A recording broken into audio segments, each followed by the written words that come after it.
Shalom and good day, this is Tehillim29 back again for some indie comic reviews. And in these indie comic reviews, I'll be covering Assorted Crisis Events, Issue 2, followed by The Last Boy, Issue 2. I'll now get things ready and organized for the first one that I'll be reviewing. So, starting off with first things first, and that is Assorted Crisis Events, Issue 2. Does this cover in any way, shape, or form connect to something that is happening inside with the story? It does, to which I give it a 7.5 out of 10.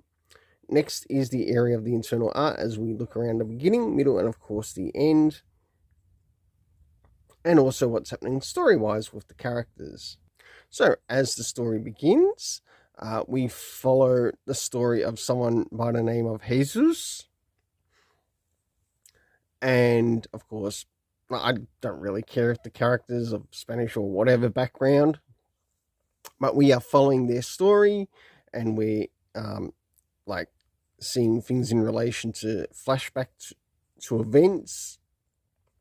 And we also get the introduction of sort of like how some mood swings are somewhat are also interfering with whoever we might be following.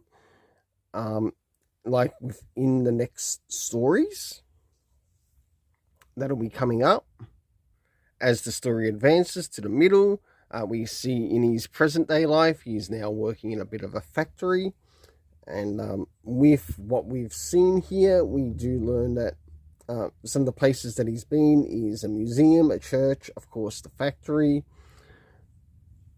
We do get flashbacks with him and his mother, but we also get to see things in relation to him possibly having a daughter of his own. And if I were to guess, his daughter's was named after his mother. And of course, with all we get to see here from, of course, dinosaurs, which we see on the cover. Until last but not least, towards the end, to which we get a bit of a reunion of sorts in this particular Assorted Crisis event. For the internal art, I give it an 8 out of 10. Now it's time to move in relation... for the cover, I give it a 7.5 out of 10, just a reminder, in case I didn't cover it. 8 out of 10 for the internal art, and now it's time to move in relation to the area of the story. Did we get anything in relation time-wise? No, we didn't. Next is in relation to the locations that we got to see within the story. We got to see a museum, a church, and of course a factory. And that's of areas that I managed to grab from the story itself. The only cast member that we were actually following in this story was someone by the name of Jesus. And it centered a lot along the theme of life, death, and possibly rebirth within this Assorted Crisis Events universe. For that, I give the story a 7.5 out of 10. I certainly look forward to what will be happening with the next issue. So, as we move into The Last Boy, Issue 2, does this cover in any way, shape, or form connect to something that is happening inside with the story? It does, to which I give it a 7.5 out of 10. Next is the area of the internal art, as we have a look around the beginning, middle, and of course the end, and also what is happening story-wise with the characters. So, around the beginning of the story, we learn that Pirates Hooks have now accused Peter of killing Captain Hook, even though in technicality he was actually killed by the crocodile, and now he sort of wants to chase after the crocodile and kill it because it killed Hook, one of his villains.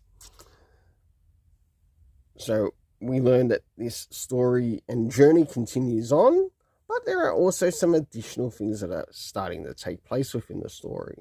So we do get a mix between the location to which Wendy is seen. We even get the introduction of her father within the story. And, of course, her mother too. And we are looking at a slightly older Wendy in this story. And it feels a little bit like Victorian, or the Victorian era in time. of course, we still catch up with Neverland and some of the places to which Peter Pan goes to. We do learn a couple of names of the additional fairies that are in Neverland. One being Mobe, I think it is. Or Mab. And last but not least, Peter Pan encounters someone who might be the Grim Reaper of this universe.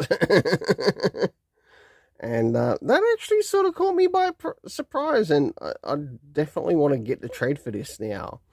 I think the story is definitely improved along with the art, as the art feels consistent now, to which I give a 7 out of 10.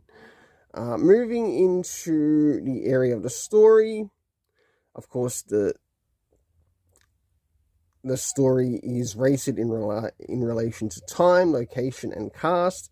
If a story happens to go maybe over 5 to 10 issues, that is where comic references start to come in, and if they aren't included within a story or in maybe a particular arc of the story, it could lead to a loss of points. But seeing that this is sort of like a new story, it's not necessarily needed right now. So first, let's move to the area of time, to which in the era of London, it feels a bit like the Victorian era. The locations that we got to see within the story was, of course, Neverland, England, and, of course, a bit of a mountain of Mountain Neverspeak, which was a very interesting name. The cast of characters consisting of Peter Pan, Hook, who is now deceased, Wendy, we had Smee, we had someone by the name of Prince Rogers, of course there was Tinkerbell, someone by the name of Clifford, and Mab, and last but not least, this character that looks very similar to the similar to a Grim Reaper in this story. We don't know their exact name yet, but no doubt, hopefully we will learn their name in the next issue. For the overall storytelling, I give it a 7.5 out of 10. Until then, let's keep it colourful and have yourself an awesome day.